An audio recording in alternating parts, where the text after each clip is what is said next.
dealing with what we're dealing with as a world at the moment with COVID, it certainly makes you realise what really is important in life.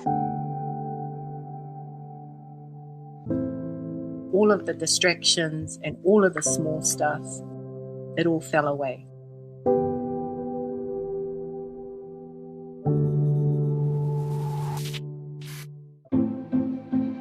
If we're thinking about what comes out of COVID, we have to do it fully informed. We need a robust, deeper and more prolonged discourse. Working from home, using digital, has changed the way I thought the world worked. We're going to have to make some really hard calls, creating a policy environment that's fit for purpose.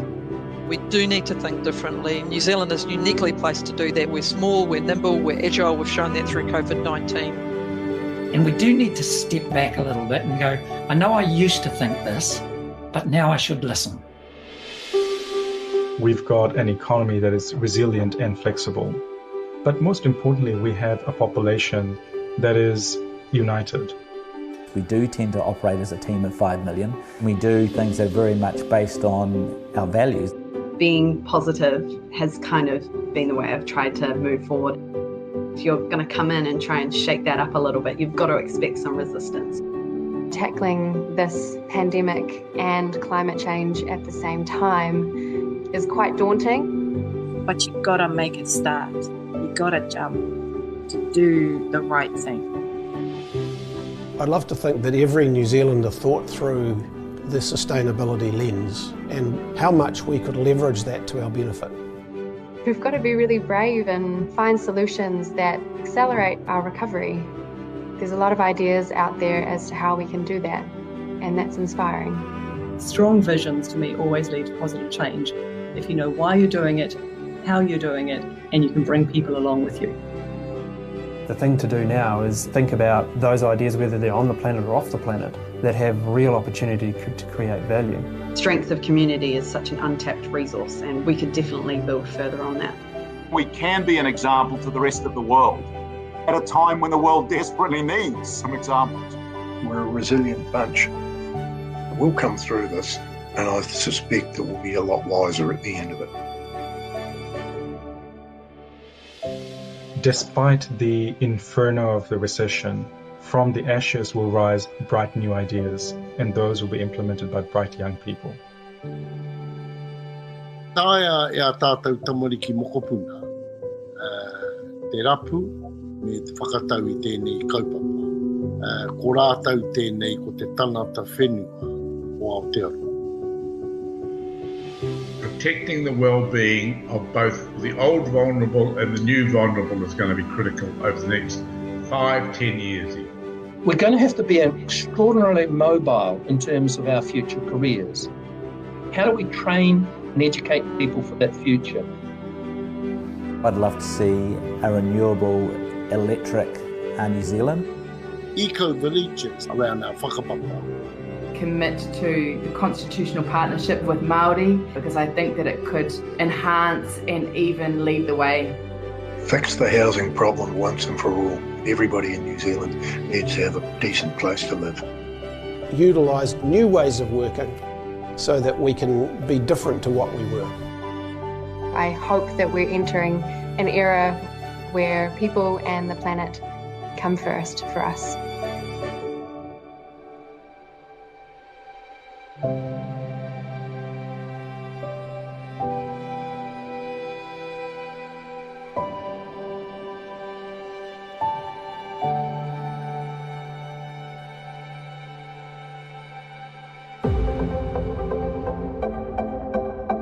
Kia ora and good morning from the Royal New Zealand Yacht Squadron. I'm Nadine Higgins and this is the first of 5 live-streamed Visionweek programs bringing the nation together online.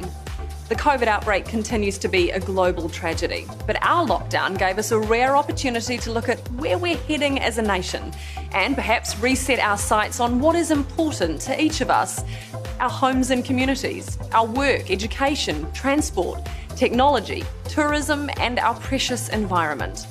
From now until Friday, we'll be hearing from the Prime Minister and business and community leaders recorded remotely during level 3 and 4 restrictions. We also want to hear from you. Vision Week is a not-for-profit event to start the conversation about creating a shared vision for the well-being of all New Zealanders.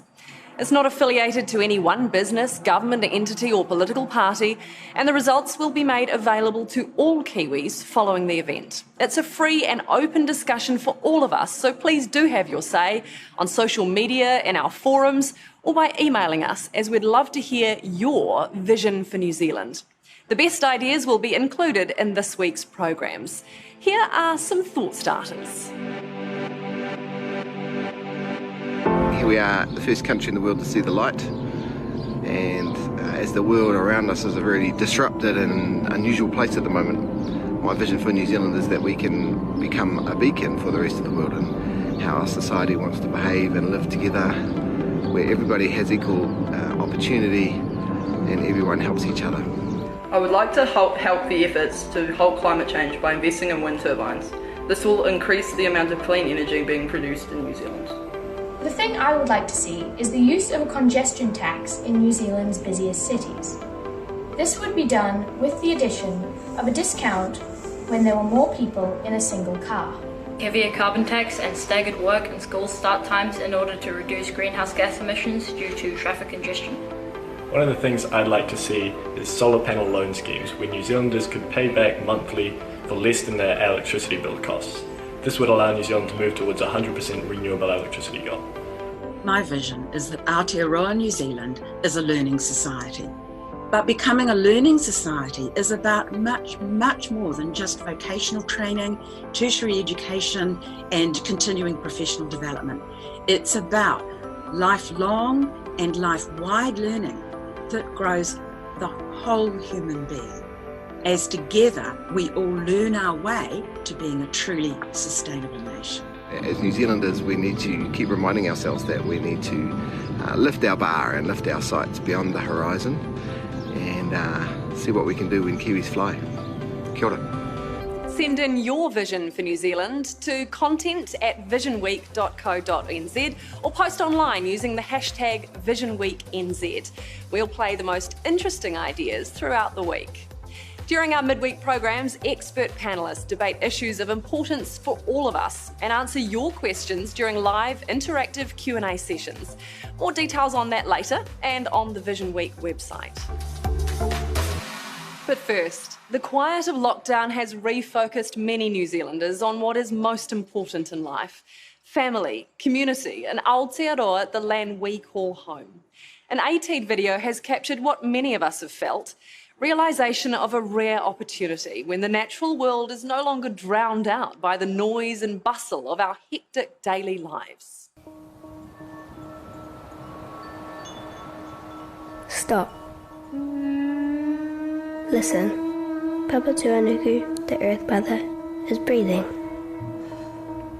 Tamaki Makaurau, Auckland, still. Our maunga, our mountains, standing strong. Our moana, our ocean now louder than ever.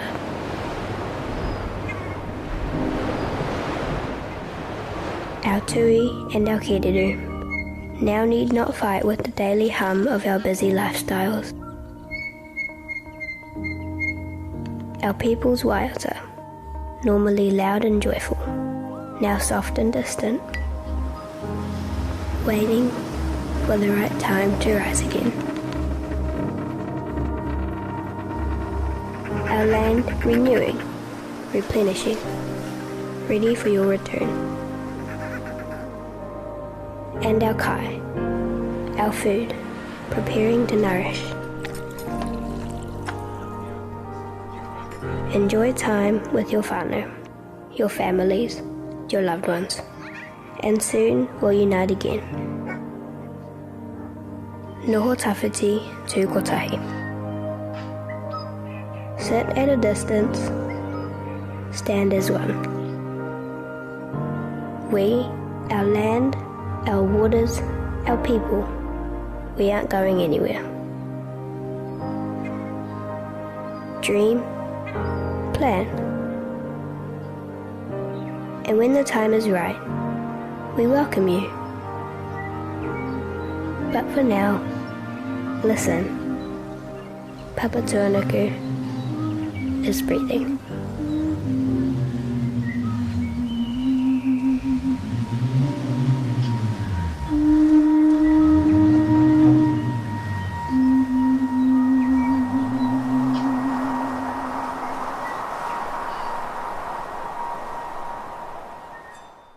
The ATEED video was a great conversation starter when reporter Belinda Henley talked to Innovator of the Year Ian Taylor for Visionweek.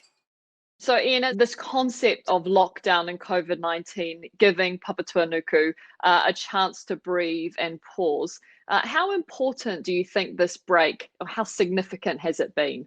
I think it's one of the most important things. It's been an incredible opportunity, terrible for a lot of people as jobs are disappearing, and we can't underestimate the impact of that. But the other side of it, if we're going to come out with, a level of positivity out of this, we have to stop and listen to Papa Tuanuku. Papa Tuanuku has sent us a message, and you see them everywhere. I mean, just at the very base level, as you walked out and heard the birds, you heard the birds singing. But then to the bigger scale, she helped us do things that we never thought were possible. So she took all the cars off the road, just took them off. And what did she do then? She cleaned up the air. She cleaned it up in less than 4 weeks, 5 weeks, made it easier for us to breathe. These are messages that Papa Tuanuku is sending to us. The question I have is, will we listen to them? Already, we've moved out of level 4, level 3, level 2. Cars are all on the roads again. Cars are everywhere. And I think it's really important that the messages that Papa Tuanuku gave us, we listen to. There is obviously a chance that we will just go back to business as usual. What do you think are the biggest risks? What opportunities will we miss out on if we do just go back to our old ways? Getting the economy fired back up is probably the biggest risk we take. We know we've got to do it. But the risk I see is that we start putting aside these lessons that we've learned because suddenly the economy overpowers everything. COVID, I think it's a pre-warning from Papa Tuanuku. We were already heading down a path of climate change where people are talking about this potential tipping point. We hit a tipping point where the change in the oceans, the change in the air tips over, and it's something we can't pull back. That will make COVID look like nothing. So COVID's given us a pre-warning that says we need to be listening to all of the things that are around us, taking note of how we are to survive, because this whole climate change thing is what we are doing to ourselves by impacting on everything around us. So we have to start taking care of everything around us, and that's what will allow the human race to keep going longer. And if we jump back to business as usual, we just fire up that other inevitable path where there are too many people. What are the lessons that all of us need to take from this period of lockdown? It brings me to another concept of Mother Earth, Papa Tuanuku, and it's He Waka Eke Noa. So He Waka Eke Noa means, we're all in this together. Papa Tuanuku, Mother Earth, the blue planet, is the blue waka. We are all on this waka together. And then again, in our kind of arrogance, we think of all being humans, but actually what Papa Tuanuku is telling us, we are all the animals, all the living creatures, everything about us. And in this short period, it's only been a couple of months, she's shown us the oneness on this waka of everything, not just us. And it's been interesting for me to watch macho world leaders describing this as a battle with Mother Nature. We are at war with COVID. Papa Tuanuku is not at war with us. She just is. And it's really interesting, the 8 countries that have responded the best to this have been, 7 of them have been led by women. It feels like it's more important than ever for us all to really respect our environment and to be working with nature and not against it. The real classic, the most recent one, is here we are trying to find tests for COVID. Well, a Labradoodle can walk up to a person and smell it in less than 2 seconds. There's another example of a seaweed that thrives off the southern waters around Stewart Island, and when used, it will reduce the carbon emissions or the methane emissions from animals by up to 95%. It's been growing in the waters for centuries. So I think if we really do take seriously the messages that Papatūānuku, she's just saying, hey, listen, I'm here. Now listen to me and start looking around you at what I've given you to solve these problems as well. And if we do start listening, do you think we've got the opportunity to come out of the back of this as better people, as better citizens? Well, I think we already have, haven't we? Let's see how long we keep it up. But it's just been such an irony, hasn't it, that, here we are in total lockdown, in total isolation, and yet we have communicated better with our neighbours than we have for years. Everybody's got stories of walking down those car-free streets and saying hello to their neighbours. They've never said hello to before. I think that's been the really important message from the Prime Minister, really. She just nailed it all in one with be kind. And if we can hold on to that, we will be better people. It leads us on to sort of a bigger conversation around sustainability. I mean, New Zealand had already made good inroads in terms of, reducing our emissions and moving to renewable energy. Do you feel like this has maybe helped that gain some momentum? Oh, I think so. And again, credit to Papatūānuku. She did a whole lot of things that we thought were impossible. She closed down those fossil fuel factories in China, all of them. And I mean, even now you're seeing all the pictures in Wuhan. You're seeing all the pictures in Beijing where for the first time they're seeing clear blue skies. I think one of the important ones that has come out of COVID is in the past 7 or 8 weeks, the only thing you've used money for is to buy food. So now you ask yourself, those factories that were closed in China, what did they make that was essential? Well, actually, they made a whole lot of stuff out of plastics that we didn't need to buy. We've just spent 8 weeks not buying them. And they're plastics that we then end up putting in Papatūānuku's oceans that pollute the oceans. I've just seen these incredible pictures of albatross that have died and they are full of plastics. I'm sure those factories will be firing up. But if we're going to think about our rangatahi, our young people, they're going to start asking these questions. Why are you starting up those factories again with fossil fuels and making stuff we throw away? On tomorrow's program, we focus on the things that connect Kiwis: transport, technology and tourism. On Wednesday, energy, water, the environment and sustainability. On Thursday, our homes, communities and quality living. Then on Friday, we pose the question, where to from here? Tune in each day at 10:30. There'll be panel discussions at 11 and the opportunity to submit questions for the panel via our Visionweek forum on the visionweek.co.nz website. Jobs, businesses and New Zealand's economy have been severely battered by COVID-19 restrictions. And in the May budget, a $50 billion recovery package was announced to help reset and rebuild the economy. Reporter Greg Ward asked economist Shamubeel Yacob where he thinks that money should be directed. Shamubeel, if there was one thing you could change about the direction we are heading in, what would that one thing be? The biggest area of change that's required is around our welfare system. We know that many hundreds of thousands of Kiwis will lose their jobs and they will experience extreme poverty because that's what our welfare system does. We need to increase the amount of payments for our welfare system, but also to make it less conditional. Yes, you've complained that our welfare system has been broke for 40 years or hasn't been fixed for that long. Can we afford, though, to be more generous? I think we have to be more generous because the consequences of a welfare system such as ours is we ensure long-term poverty for those who fall into it. Long-term poverty has significant costs. Well, you've been in huge demand by the news media. Currently, what's your benchmark when you talk about the challenges ahead? Is it the Great Depression of the 1930s? Yeah, our understanding of this recession has changed by the week. So when we first looked at it, it was like SARS. A week later, it was the global financial crisis. A week later, it was the Great Depression.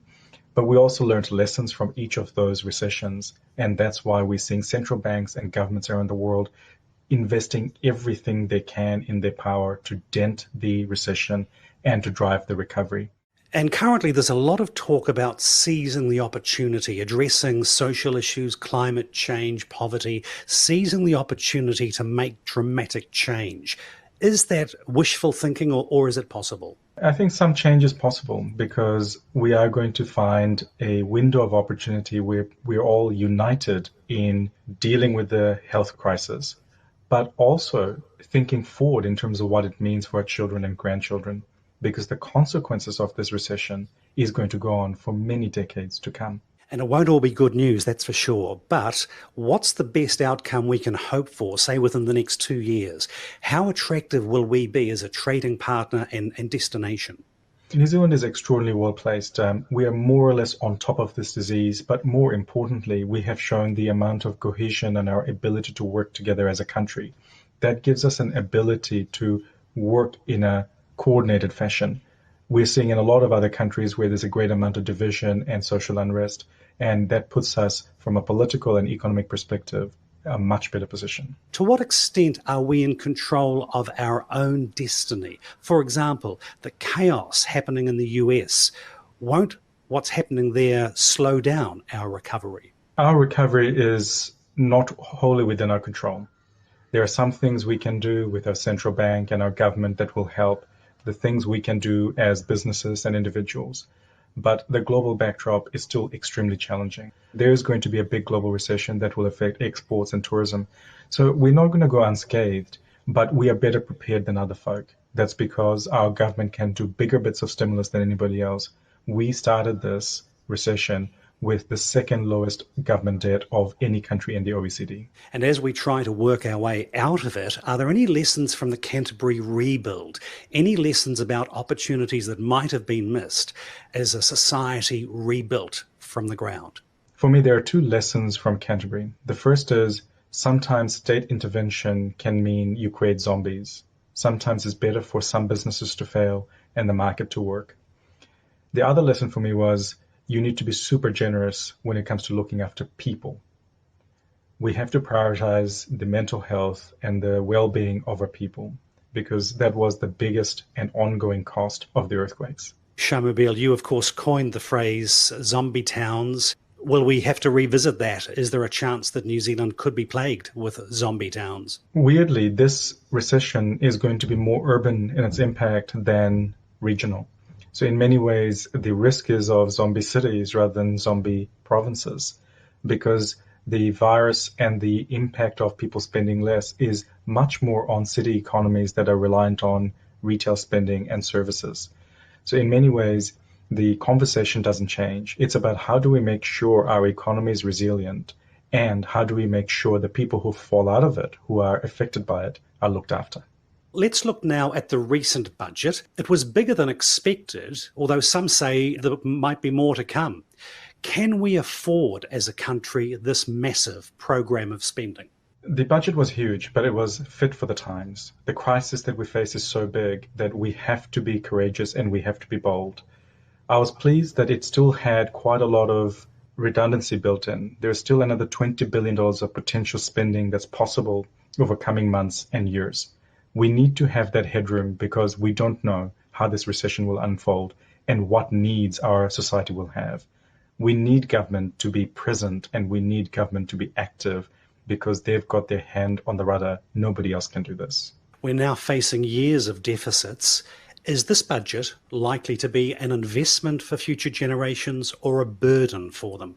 It is an investment. The alternative is a much greater depression and a true depression, and the cost of the recovery becomes very long and even more scarring for generations to come. We still have to have brave conversations about what do we do with our tax system? What are the things that government does? And is our system fair? But that is a conversation for the election, not for the budget. Let's look at infrastructure. There was another $3 billion earmarked for infrastructure on top of the, I think it was $12 billion from the so-called upgrade. Is this heading in the right direction? Are these amounts enough to get this country up and running again? Look, when it comes to infrastructure spending, the backdrop is we have underinvested in our infrastructure since the 1980s. So there is a lot of catch up to do. What's really important is not just the amount of money we spend, but making sure those investments are the right ones.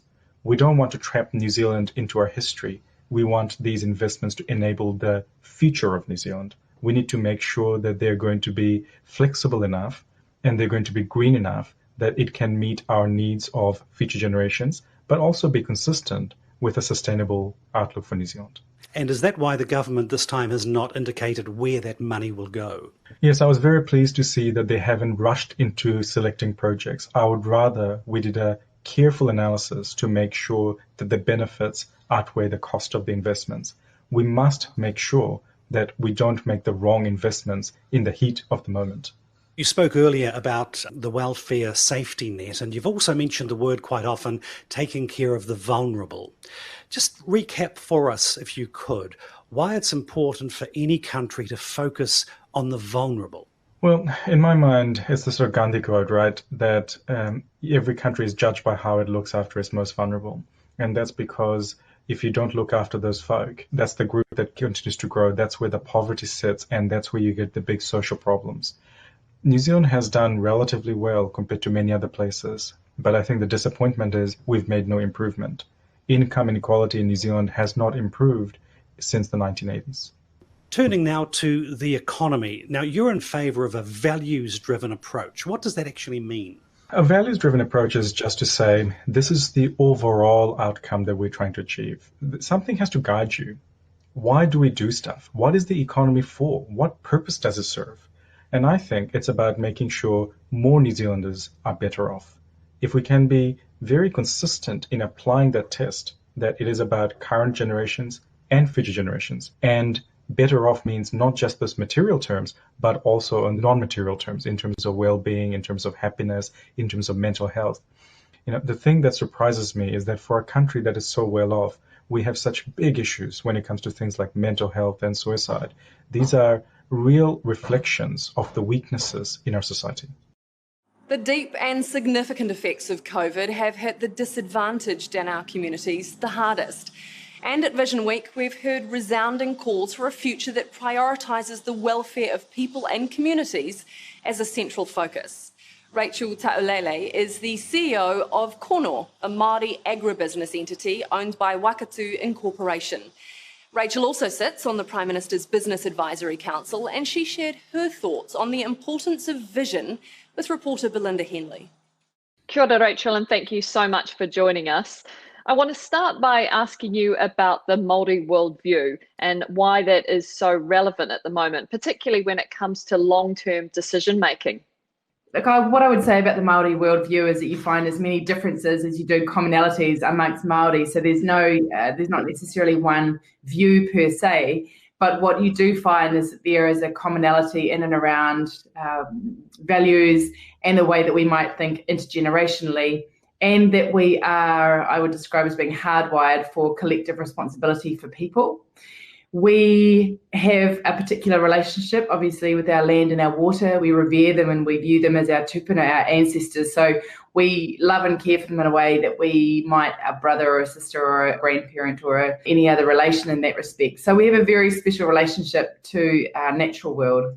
And through that, there's a set of values that I've seen play out amongst mainstream New Zealand in the last couple of weeks. So ideas of manaakitanga or generosity, of kaitiakitanga, of really caring for people in place. And I think that Māori don't have a mortgage on those ideas. We just have a particular relationship to the words themselves and how we conceptualise and use those. You talk about going back to the status quo. What opportunities do we risk losing if we do this? I actually don't think we will be able to go back to the way that we were. I've sat in calls the last couple of days with the APEC Business Advisory Council economies, and there's just a resounding agreement that the new world does not resemble the old world. There are parts of it that will be the same, i.e. the willingness to work together and the necessity for the Asia Pacific to really start to join forces. So the actual way that we engage with one another and what is important in those conversations, that's changing. And it won't go back, I don't believe, wholesale to the way that we were discussing world movements and engagements with each other, either on a personal or a professional level, as we might have previously. What about the risk for some of the more underrepresented people in our society if we do just go back to our old ways? There is a risk for underrepresented people in our country and in our economy. And I think that history will show you that when there are periods of recession, underrepresented groups do fare more severely or feel the effects more profoundly than anyone else might do. And I see that myself in the Māori economy and within Māori businesses. So within the Māori economy, it's largely made up of human capital. And we have people who are working within trusts and corporations. And by and large, trusts and corporations have a portfolio approach to their businesses. So with that in mind, they're faring not too badly, but equally because they are centred in and around collectively owned assets, they can't leverage those the same way that other companies or businesses might. Then you have a whole raft of the Māori economy who are working within businesses and within roles and with industries that are more adversely affected by ideas of the future of work, or in this instance, you'll see them working within industries such as tourism, who are obviously wildly affected by COVID-19. So on a number of levels, whether it's the industry you work in, the role you have within an industry, the kind of organisation that you are, underrepresented groups are going to feel this more than you might find in the mainstream businesses. So what is the opportunity? If we're all thinking about these values more than we ever have before, how important is it that we move quickly on this? It feels a little to me like we are trying to race back to the status quo. And I think that's maybe could be a trap that we're going to fall into. We can actually take a breath. The world that we knew before COVID wasn't great for a lot of our economy, wasn't great for a lot of our people. And there was a lot of inequality and remains so, and inequity. And in fact, I think we'll see that exacerbated in the coming months. But taking the view that we're just in a mad hurry to get back to the way that it was, I'm not sure is the greatest track to go down at the moment. I think we can afford to take a moment and think about who we invite back into that space, how we address inequality and inequity in this country, how we take the ideas that the Prime Minister has propagated around kindness and actually give effect to them for everyone. And the challenge now is, with a little more pressure released under the alert level system, how we take those values that we've seen play out so strong amongst all New Zealanders and carry those forward into the coming days, weeks and months. But now let's turn to what can be done to make the most of this opportunity to set a new course for New Zealand and whether we have what it takes. Andrew Grant is McKinsey's Global Head of Public Sector Practice, advising government entities on strategy and change, and a member of the Prime Minister's Business Advisory Council. He's talking to reporter Greg Ward.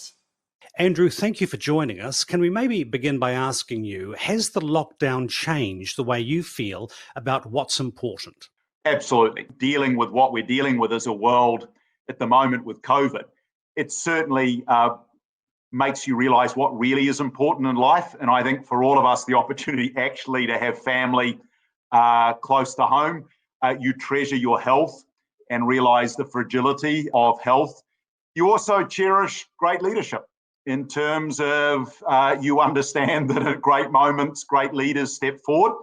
And I think in New Zealand, we've been very blessed in terms of the way that the leadership has responded and handled this crisis. And I also think the true personality of people, of nations, comes to the fore.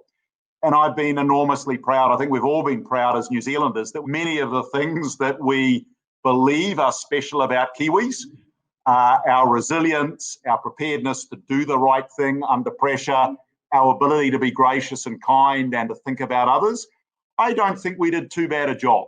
You know, human mortality is fragile, and let's not waste the moment and the time that we have. Well, we are now looking to people like you to help guide us as we head off in possibly a new direction. What do you believe is the direction we should take? I think for me, a lot of our future can also be found in our past. I think historically as a nation, we've played the big points quite well. When you look back, for example, in the first the first depression that really hit New Zealand was in the late 19th century. And our first Minister of Labour, a gentleman, Edward Tregear, created what was then a world first around the equivalent of a job centre. So here was this certainly first to a young nation sense of dealing with an economic downturn. And our response was to be human, to be gracious, but to be bold and to innovate. In these challenging moments in history, when we're dealing with new problems, New Zealand's always had a human response, but we've also innovated around institutions, around new to the world thinking. And for me, as we look forward, I think I'd love that those characteristics are to the fore again. Tell me more about your strong interest in kaitiakitanga and how it might guide New Zealand as we come into recovery. I do believe that New Zealand was blessed with an incredible endowment. Our natural endowment is manifest. I think we were blessed with the Māori people. I mean, they are an extraordinary people. And for me, kaitiakitanga is the sense of don't take that for granted. Don't rest on your laurel. But I do think the world's facing some really substantial once-in-a-century problems. And New Zealand, I think, has a responsibility around kaitiakitanga to lead. And when you do look at small nations around COVID, disproportionately small nations have actually set the example.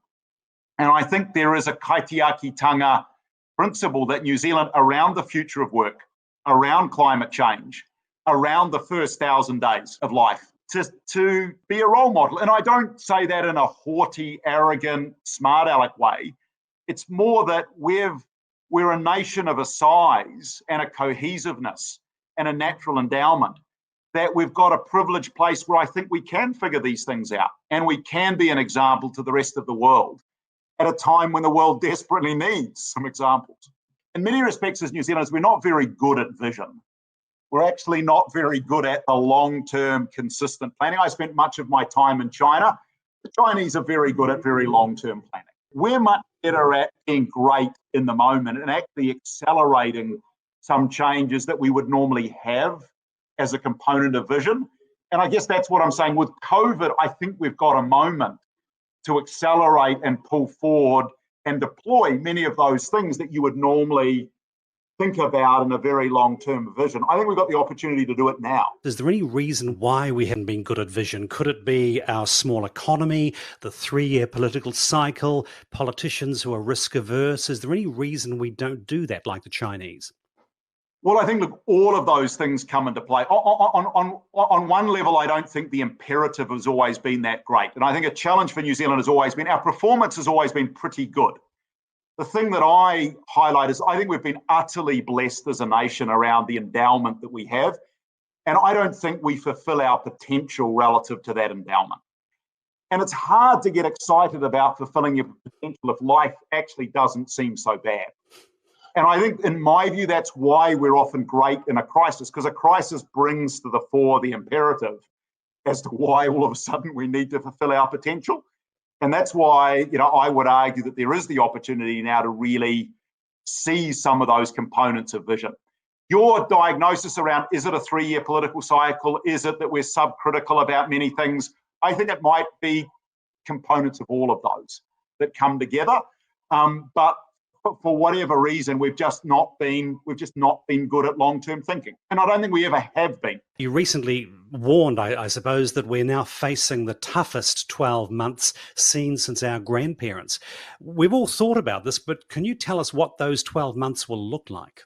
Well, I can't, because I think the honest answer is anyone that tells you what they look like doesn't really understand the complexity of what's going on or the inherent uncertainty. So I can bound it a little bit for you, but I think we genuinely don't know. The simple reality is that New Zealand did shut down more assertively than virtually any other nation on earth, certainly in comparison with Australia. When you go into that depth of lockdown, that's just got an economic consequence that comes with it. Secondly, is if you look at the health considerations of COVID, we've been most concerned about folk with pre-existing conditions, the most vulnerable of those with pre-existing conditions. The economic virus is going to behave in exactly the same way. Those with pre-existing conditions are the most vulnerable. And we had a number of sectors, we had a number of large industrial sites, and I would argue we had a material proportion of our SME, our small businesses, that had, they were already facing some challenges and were vulnerable. And COVID has made them even more vulnerable. And I think we probably have more of that than most nations. It just has a reality in terms of the profile. Now, we don't know quite how deep and how long, but we know that this will be deeper and more significant than anything that we have witnessed economically since our grandparents. Māori iwi Tūhoi made New Zealand history when they created the country's first certified living building, Te Kuara Whare.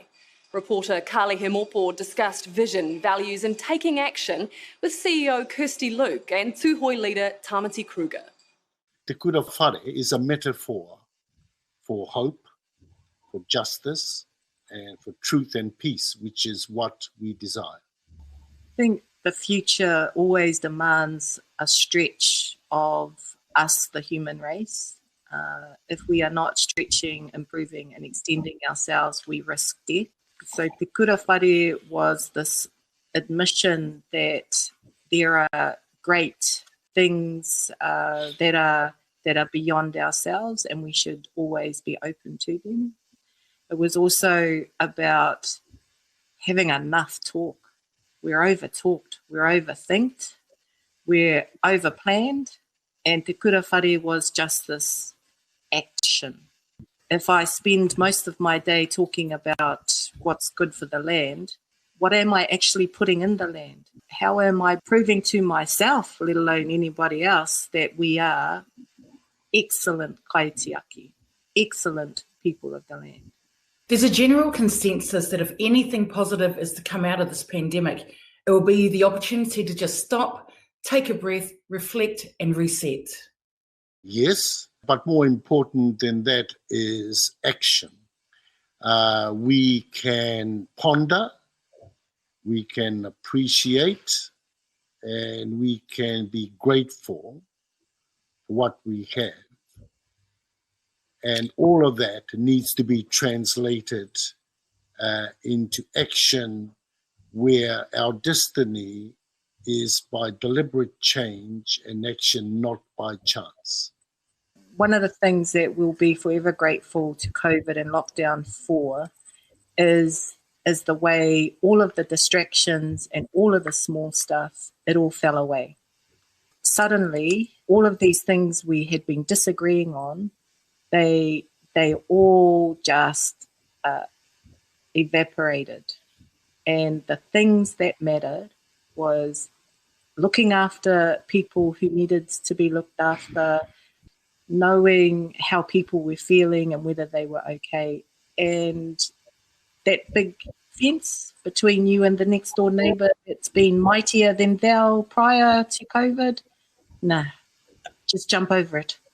I suppose the scary thing about this is that people will just go back to being pre-COVID people. You know, whilst there are those who want to be innovative and drive a better future, humans are creatures of habit and we will go back to our comfort zones. We've never been driven as Tūhoi people by the persuasion of a majority vote. We act on what we feel and believe is the right thing to do. Things need to be changed for the good of humanity and the good of the world and for the good of our children. We're not seeking a mandate from a majority. The only majority that one requires is courage. You're watching Visionweek, bringing the nation together online. If you haven't already, please send in your 20 to 30 second video ideas for New Zealand's future to this address, content@visionweek.co.nz, or you can post it online using the hashtag VisionweekNZ. Helping New Zealanders live happy and healthy lives and investing in promising startup businesses has been the mission of Warehouse Group founder and chairman of Team New Zealand's America's Cup defence, Sir Stephen Tindall. The Tindall Foundation supports families and social services, environmental initiatives, and encourages employment and enterprise. Through K1W1, Sir Stephen has invested $250 million in more than 200 local startup companies, including Rocket Lab, LanzaTech and Icebreaker. Sir Stephen spoke with Belinda Henley about opportunity. I think the real opportunities for us are to come up with strategies that leverage our strengths. So at the moment, I think we've got really strong strength with being 82% renewable in terms of energy. It's something that the rest of the world is hugely jealous of. And I think we can actually leverage off that a lot of extra businesses. So for example, you would have seen Microsoft recently agree to put in a data centre here, it's hundreds of millions. And they've done it because they want to be completely carbon neutral with their data centres. And this is one of the only places in the world where they can do it. Scandinavia do it for Europe. But, if you're in Australia or in Asia, where we do most of our data processing and where we have our cloud-based organisations that government, for example, even use, they're using dirty coal to basically power those things. They're very hungry on energy.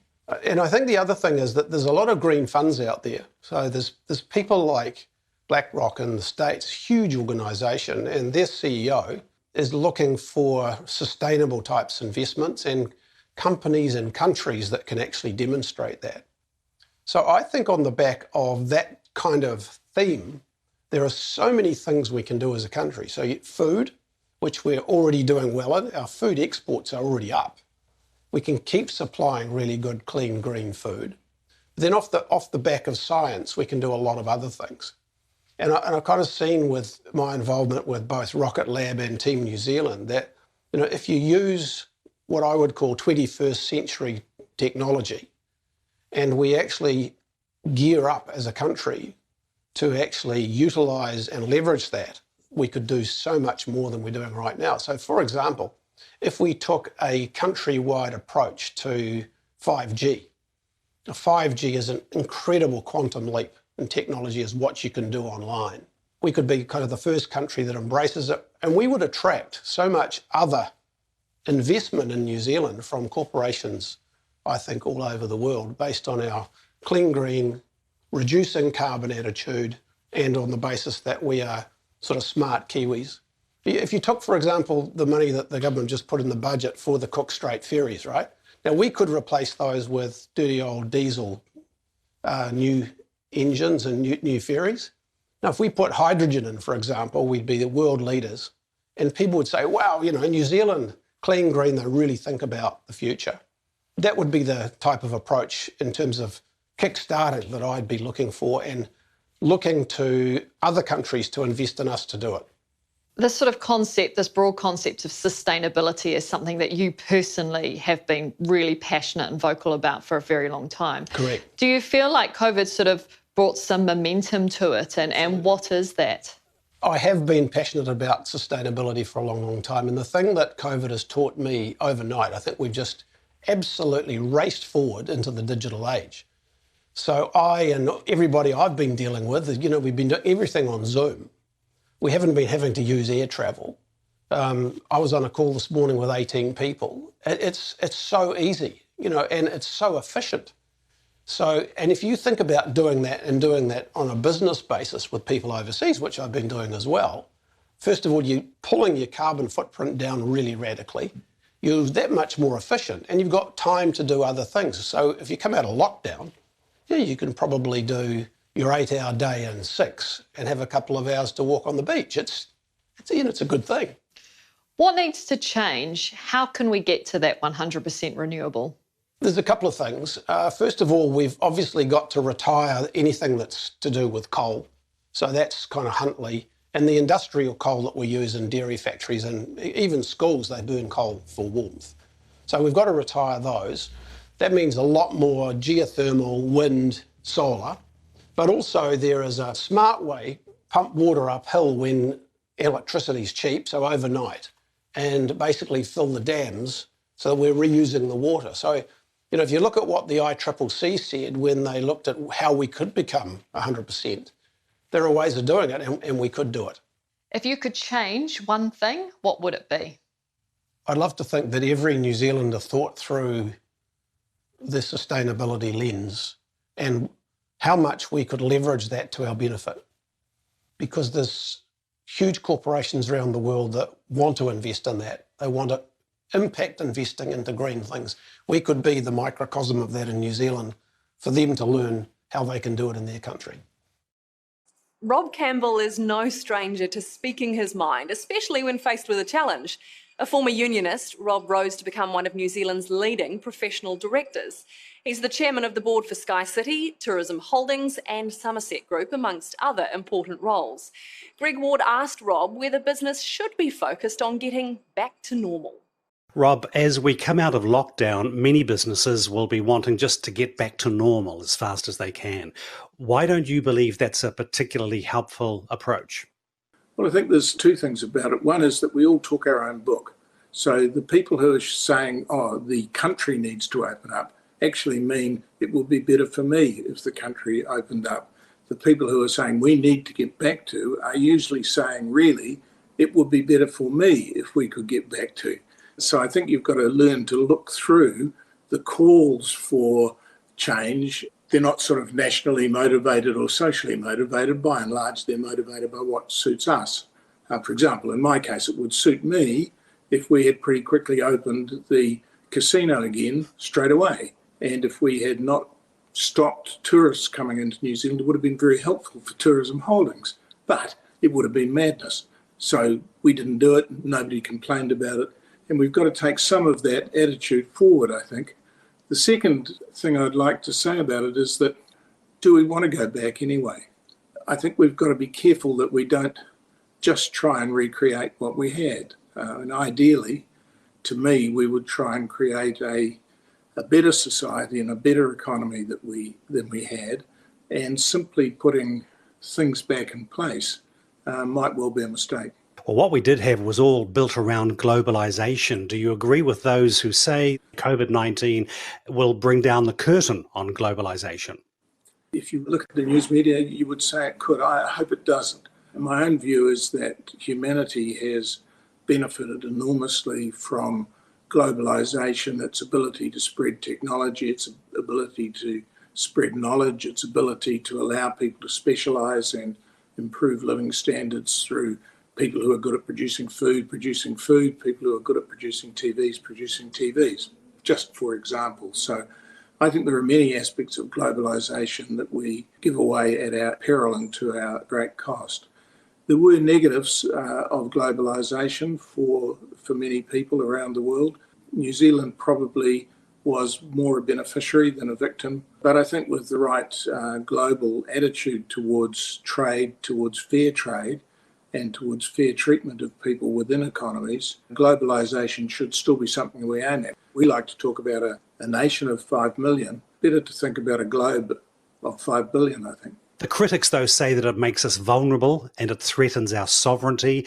Is there anything that we can do to reduce vulnerability? Look, I'm sure you can, but there's a cost with it. I think we have to accept that the world is interconnected. We're learning that through issues like climate and environmental damage on a much wider scene, that the world is closely interconnected, whether we like it to be or not. I don't think you could put the cork back in people's desire to move around the globe, either in search of better lives or in search of holidays. That will continue to happen, and standing aside from it's not really an option. It's about how we participate most effectively in those things for New Zealand. Well, as we come out of lockdown, there's naturally a great deal of excitement about government-funded infrastructure projects, but you've got an interesting perspective. You say the focus shouldn't be necessarily on infrastructure. It should be the more vulnerable businesses and the more vulnerable people. What's wrong with starting at the top? Starting at the top is part of what I used to be called the trickle-down theory of economics, where you put money in at the top and it will be wisely spent, and the poor peasants at the bottom will benefit eventually as it trickles down. That's always a theory that's a whole lot more appealing if you're at the top doing the trickling than it is if you're at the bottom being trickled on. That's first bit. It doesn't actually flow down evenly. Funnily enough, the people at the top grab a fair bit on the way through, so it's not necessarily all that effective. Secondly, when you're adopting that kind of approach, you are entrenching the way you've done things in the past. So that, for example, in this environment, if we go back to building more roads, building more bridges, doing kind of infrastructure, I saw one politician the other day suggesting that we start going back exploring for petroleum, for example. And look, there are GDP benefits from doing that, but there are environmental destruction effects as well that happen. If you put all this money into large traditional infrastructure projects, they take a long time. You very quickly find you don't have the local labour to support it, so you have to start importing labour, and we get back on the same treadmill that we were in before about high house prices, skills shortages. All those things happen within weeks or months of these things kicking off.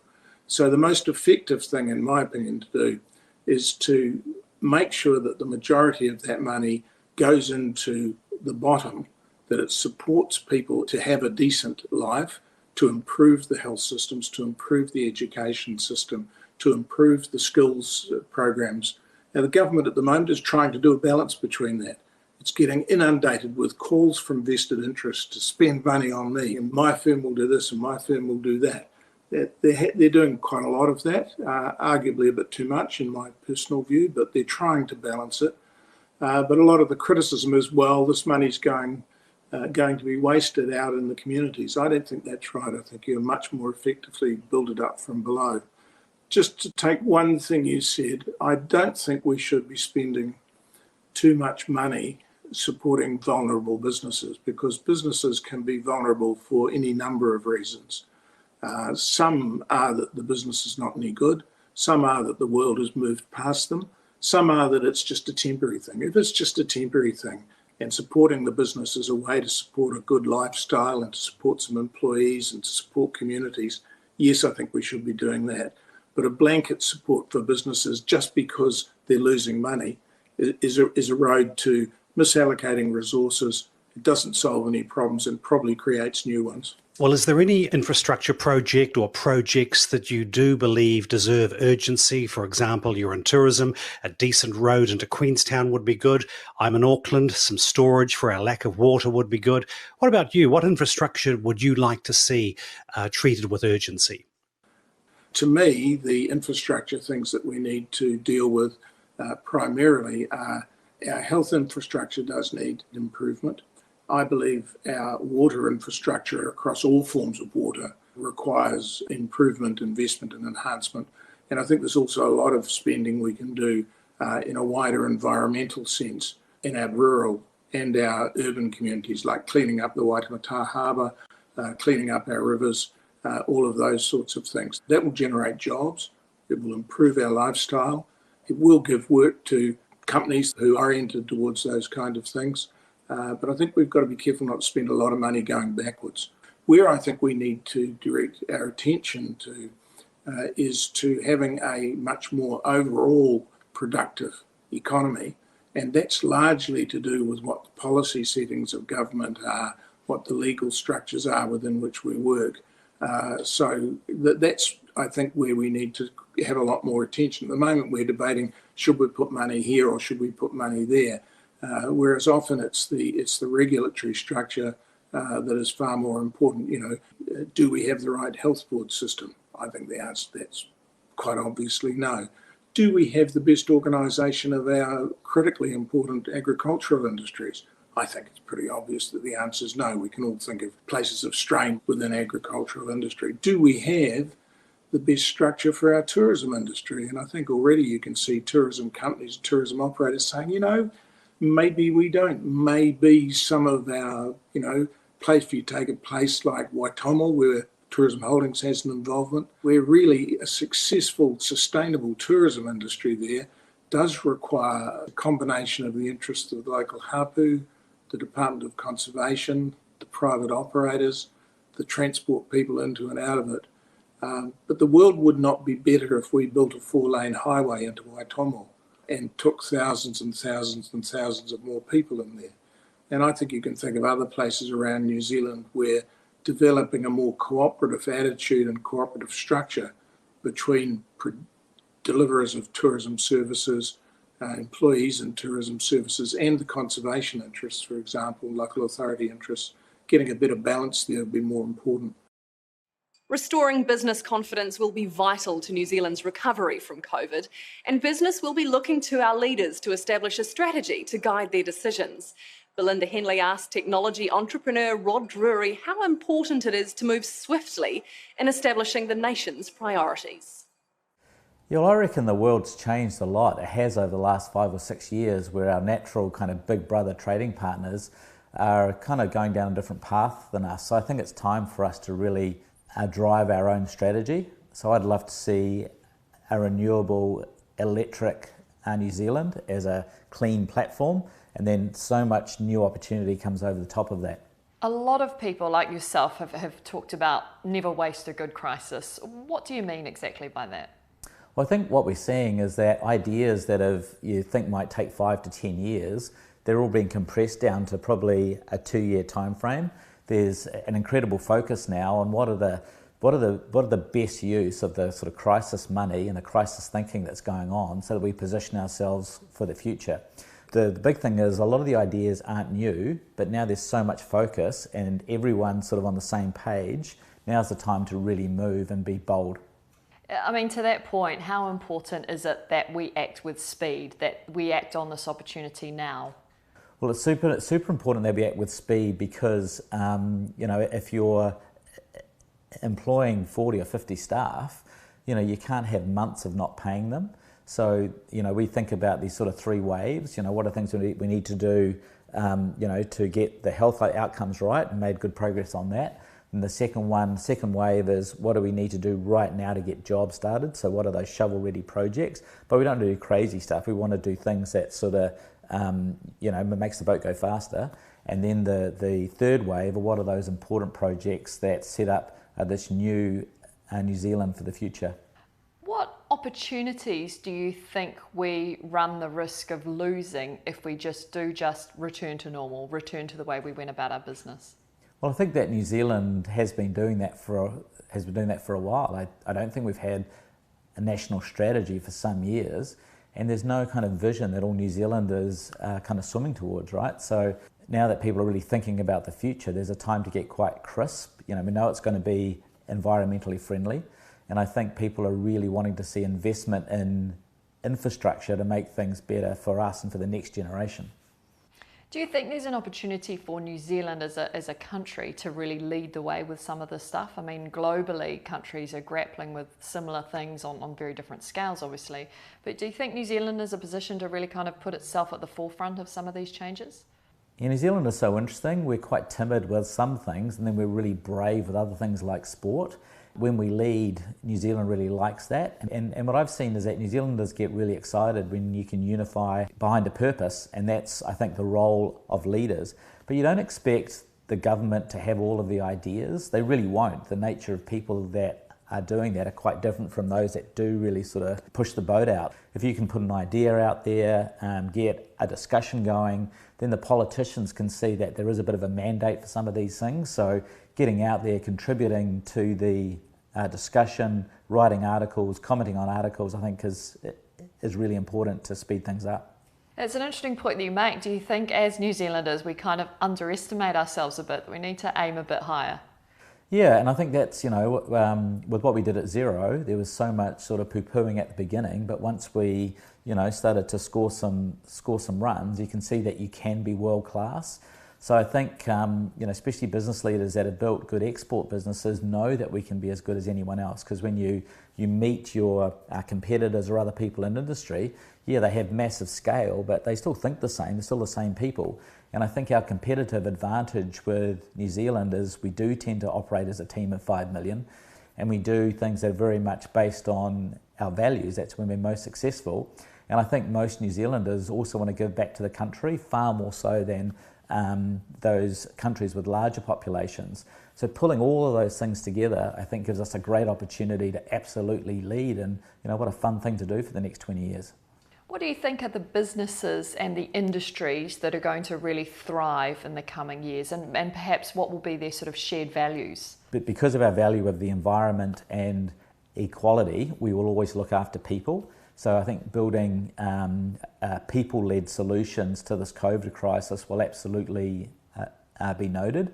We're definitely going to be leading on digital.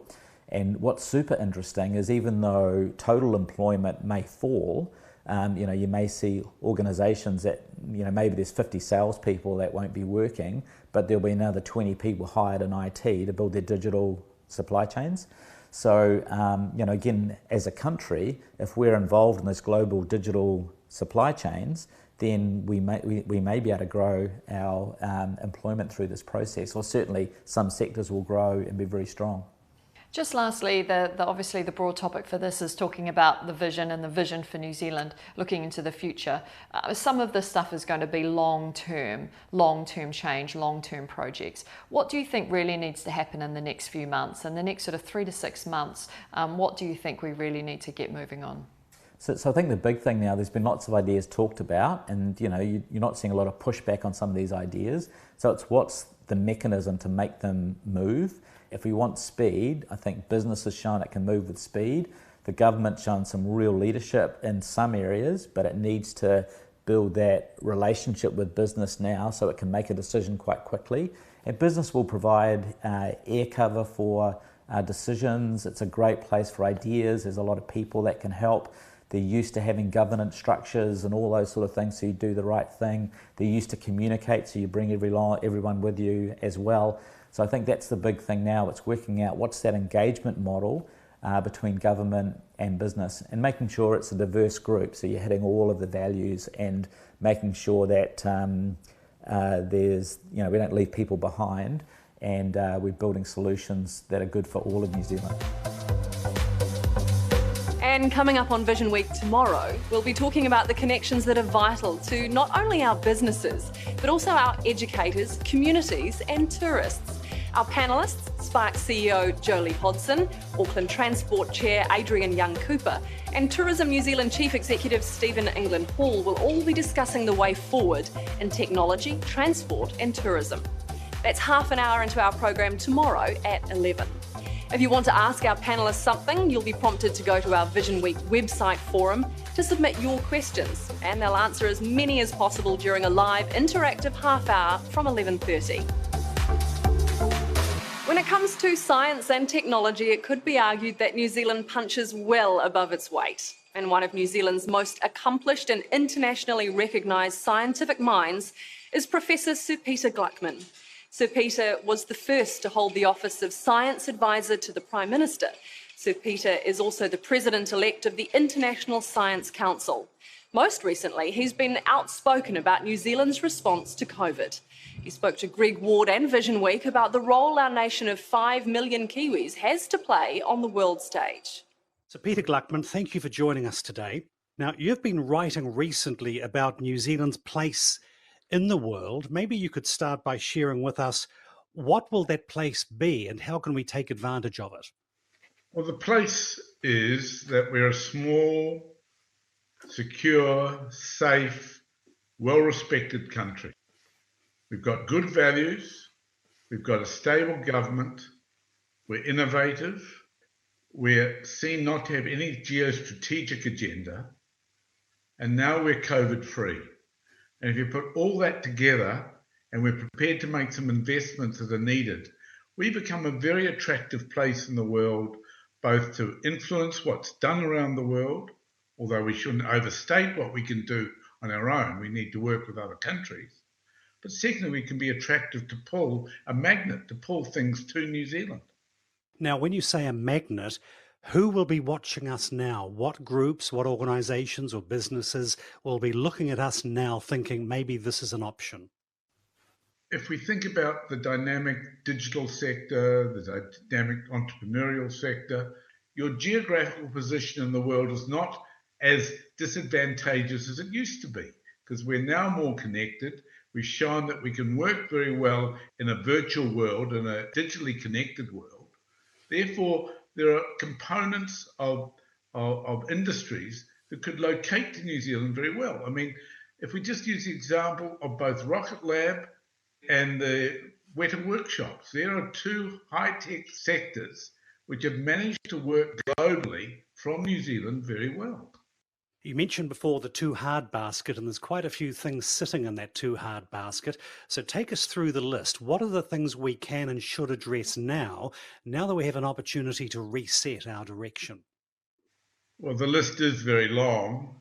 At one level, we have still not resolved fully issues of Māori, making sure that they are fully engaged with their rights of co-determination properly resolved. We haven't resolved a lot of issues around the environment.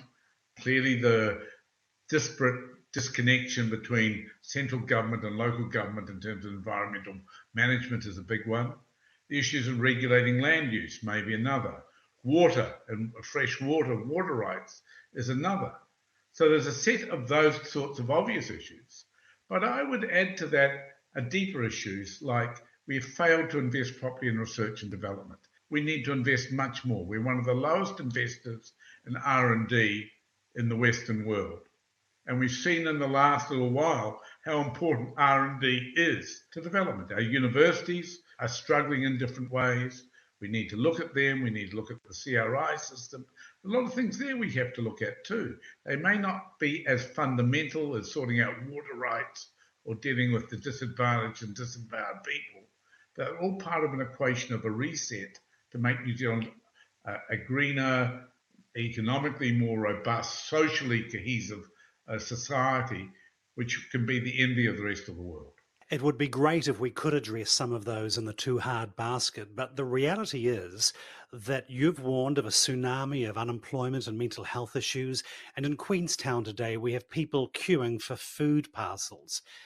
Is it possible that the too hard basket will get pushed aside as we deal with day-to-day living? Well, I think that is the dilemma. Unfortunately, New Zealand has had a culture of short-termism. She'll be right. We'll find a way through. We'll deal with the issue today and worry about the issues tomorrow when they emerge. Now, we must deal with the economic and social crisis which has emerged as a result of COVID. And clearly government is putting a lot of attention into that.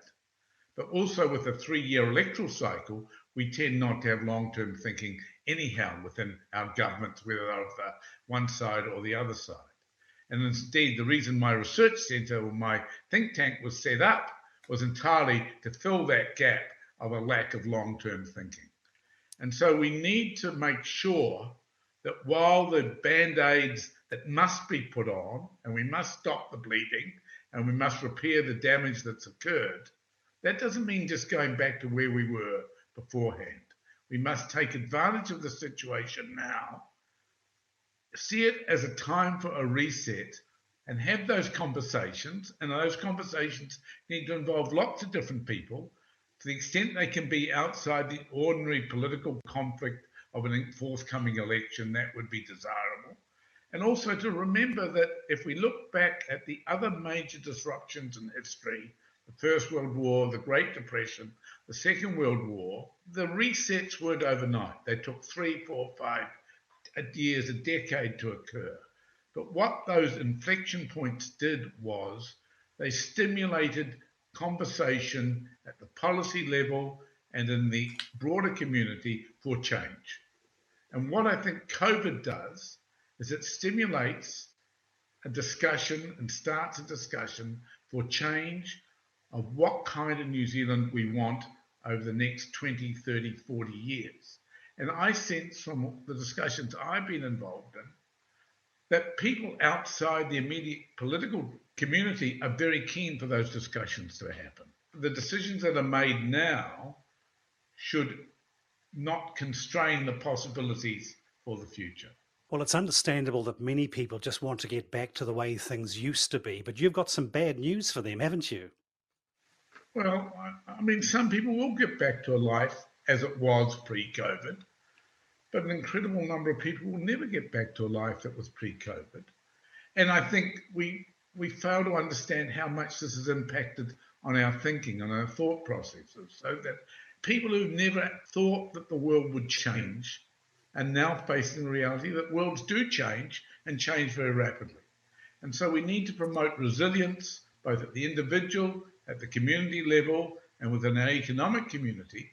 And in doing so, I think people realise that we can do better, we can move faster. Look how fast the country moved to a different way of operating. Yes, there's a lot of tragedy, unemployment, businesses lost, and this just has to be addressed. But that doesn't just mean putting it all back to where it was in 2019. The pandemic experience proved that New Zealand can act quickly and decisively as a nation when it needs to. And according to Energy Efficiency and Conservation Authority CEO Andrew Casely, New Zealand has the potential to be a global leader in clean and clever energy use. The thing that really impressed me was just how well New Zealanders responded to the emergency that we faced. I wasn't confident that we were going to comply as well as we did. And yeah, I just thought it was a fantastic sort of call to arms almost about how people did throughout society too. I think that was the really impressive thing. Everybody did their bit. And so when we really put our mind to it, I think it shows what we can do collectively as a nation. It shows how unified we can be. You know, I've seen in some quarters that some people have said, oh, we were over compliant. You know, how on earth do we all just agree to do things? And yet I think it's something to be proud of personally, because I think it shows that if we really are singular in our view about how we want things to be because of whatever the challenge or vision might be, that we can do it. And so I think that was a massively positive aspect of the whole thing. Do you think there have been some positive lessons to come out of this COVID experience? For instance, we might be more united as a nation when it comes to working towards our climate change goals. It's whether or not we can actually lock in some of those behaviours for the longer term as to whether we're going to see ongoing change from it. The issue for me is that we all reacted extremely well to what was clearly an emergency. And the question is, are enough people seeing the climate change issues sufficiently as an emergency? And my view on that is probably no, because it's a creeping phenomenon rather than an instantaneous issue that COVID-19 rapidly became. So we responded and have responded to the health side of it extremely well. But when something's more creeping in its nature, I'm just not quite sure whether we would be as determined to face the challenge and deal to it. So looking to the future, what is your vision for energy use? There are great examples of where we are leading, and our use of renewable energy, for example, particularly in our electricity supply at around 85%, is right up there. There's only Iceland and Norway who are ahead of us. So we're ranked third in the world for our electricity generation profile around renewables. And the other one is clean and clever. We need to be smart about how we use energy. It doesn't mean going without, it just means being clever about how we use it. Don't use more than we need to, know how we can use it efficiently, and when we are going to use it, seek to use renewable sources of supply wherever we can. So to get to that point, Andrew, what investment or infrastructure is required? Wind has got a major cost advantage, and that's why you see the investment occurring in new wind generation, and globally you see it with solar. I think a lot of people query, as I do, whether large-scale solar is ever going to have the cost benefit in the New Zealand context, just because of the price of our land, for example, and some of those issues, and perhaps some of the sunshine hours that other parts of the world have that are better than ours, and particularly 365 days a year, opposed to our more seasonal natures of it. What would you like to see happen over the next year as part of our COVID-19 response? We need to make sure that as we invest now, we invest not only from a COVID recovery perspective in terms of jobs and economic activity, but also the transition to a low carbon future. And are you optimistic? Are we moving in the right direction? Cautiously optimistic. And I say that because I lived in Christchurch during the earthquakes in 2011, and I saw a lot of ambition at that stage to rebuild better. And I don't think we achieved anything like what was possible there. I know that there were some reasons for that, and I think there is potentially some things to our advantage out of the post-COVID scenario, but it won't just happen through a desire. It needs to be quite deliberate, and therefore we need to be quite deliberate about it, or we'll look back in 5 years' time and say that was an absolute missed opportunity. If you could set a new course for New Zealand, what would your priorities be? And if I look at some of the deep-seated issues that we've still got in our society now around housing, around levels of poverty, and particularly child poverty, around even some aspects of our health system, that, we all know that problems exist, that they need to be addressed, but that we're struggling to make the progress that we'd like to. If we had the same level of determination and commitment as a nation to those sort of issues, that would be just a fantastic residual outcome of the experience that we've been through. If you could change one thing, what would it be? I think it would be more for our political system to work collectively on the issues that they all know are important and have as part of even their manifestos to address and deal with. More cross-party collectivism, as I would describe it, to address our deep-seated, challenging issues that our society is crying out to have addressed. The New Zealand Green Building Council was formed 15 years ago with the objective of promoting environmentally sustainable buildings. The Council's 2020 Future Thinker of the Year, Tessa Meyer, spoke with Kāle Hemopō about the COVID experience and our long-term climate change challenges. Tessa is a corporate social responsibility advisor with Panuku, Auckland Council's urban development arm. It's definitely been a thoughtful time. What the world is experiencing is pretty devastating, and there has been some fear that our financial recovery will take precedence over our long-term climate change objectives. But I've been really encouraged, and I have a great sense of hope that there is a resounding call to action across the world from business leaders, financial institutions, academics, that our recovery has to be green and has to have climate resilience at its core.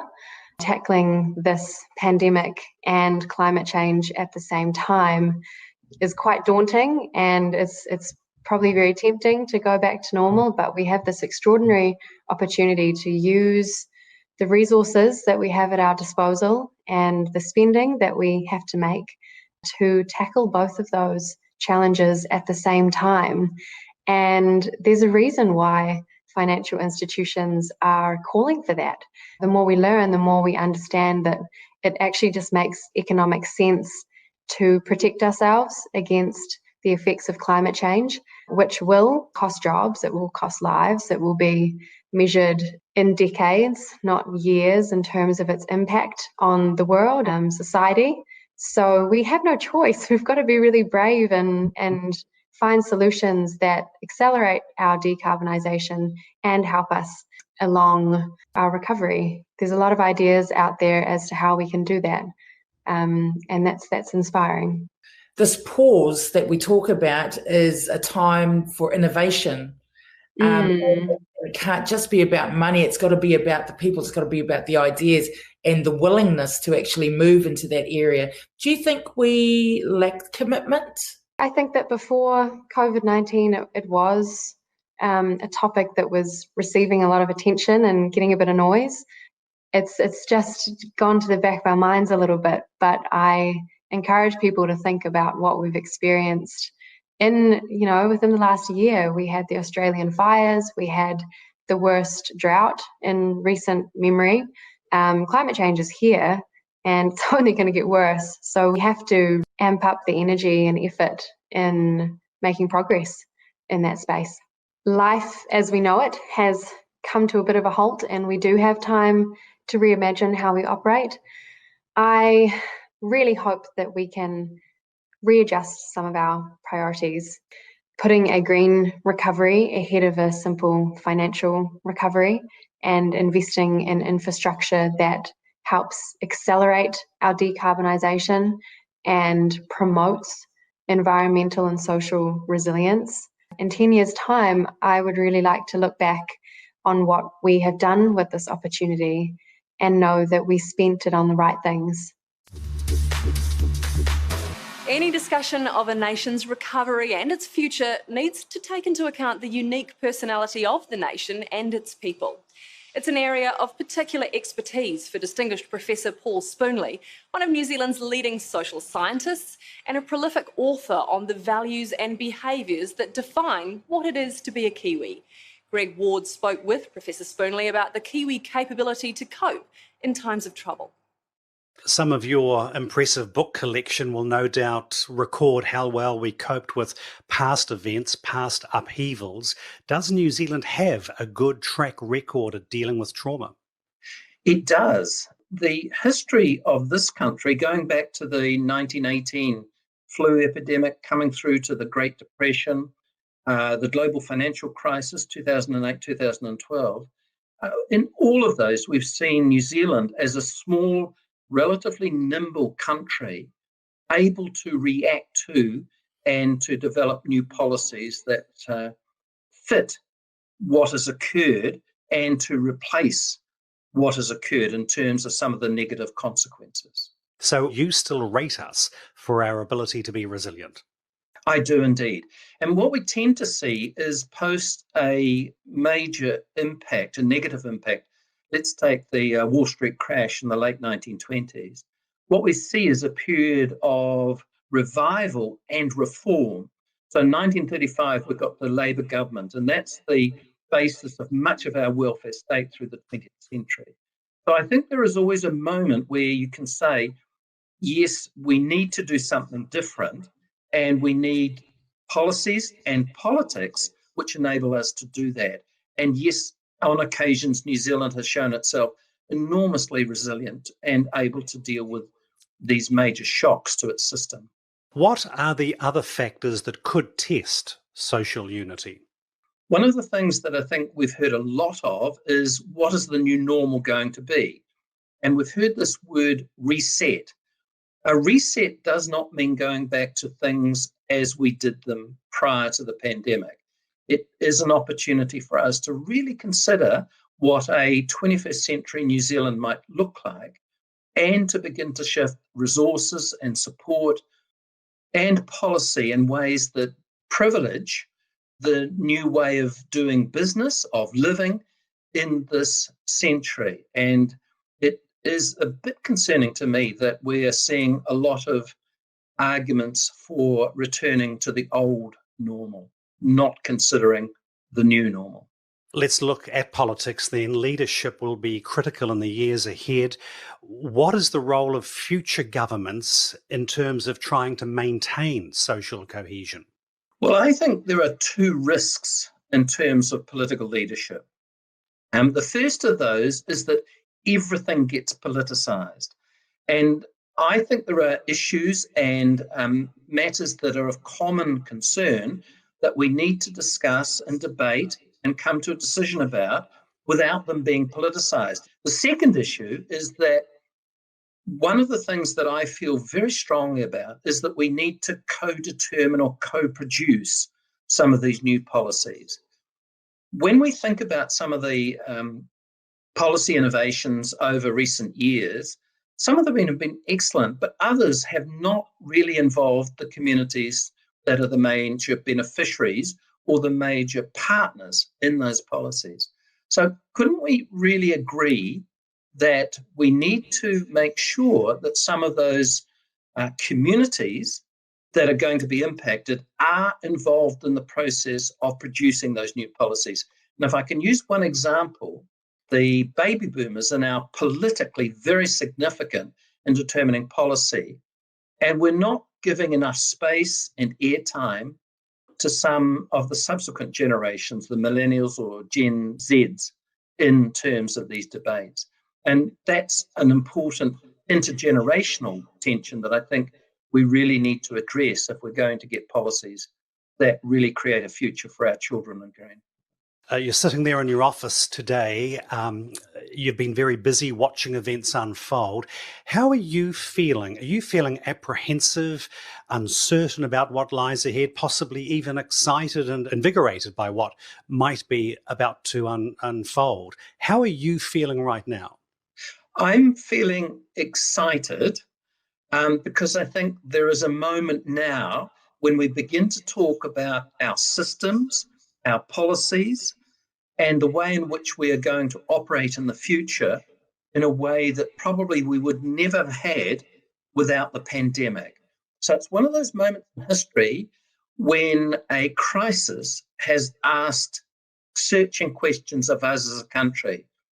Why I would get depressed is because if we move to a new environment where everything got politicised, where we didn't have these important policy debates about what's important, if we went back to the old normal, then we've lost that opportunity, and that certainly would depress me.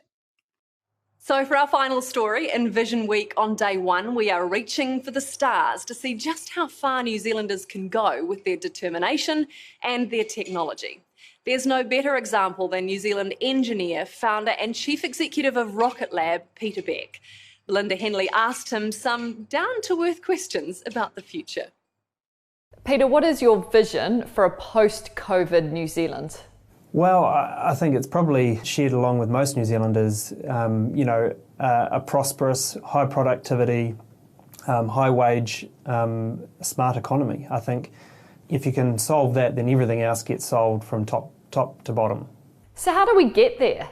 That's not an easy thing. I mean, historically, productivity, if we pick on productivity for a moment, productivity has been historically very, very low.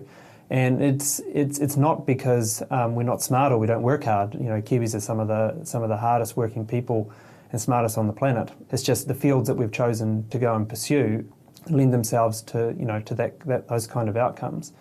And if you look at a huge number of the large companies and the high productivity areas, a lot of it is in tech and deep tech. I think that should be a strong focus as we try and leverage this crisis into something more prosperous for our future. And as we enter this phase, which is completely unprecedented for us as a nation, why is it important to have a long-term vision or strategy? If you don't know where you're ultimately trying to get, then it's very easy to run round and round in circles. If you don't have something to ultimately shoot for and really be clear about, then it's hard to understand what everybody works for. It's no different. Having a vision in a company is really, really important. So why not having a vision in a country is really, really important. At Rocket Lab, everybody knows we go to space to improve life on Earth, and everybody's very clear about their tasks and what they do and how that contributes to that ultimate vision. And I think probably as a country we need to do the same. Now, COVID-19 has really given us a chance to kind of pause, potentially reset and look at all facets of our lives. Why do you think it's so important that we take advantage of this opportunity?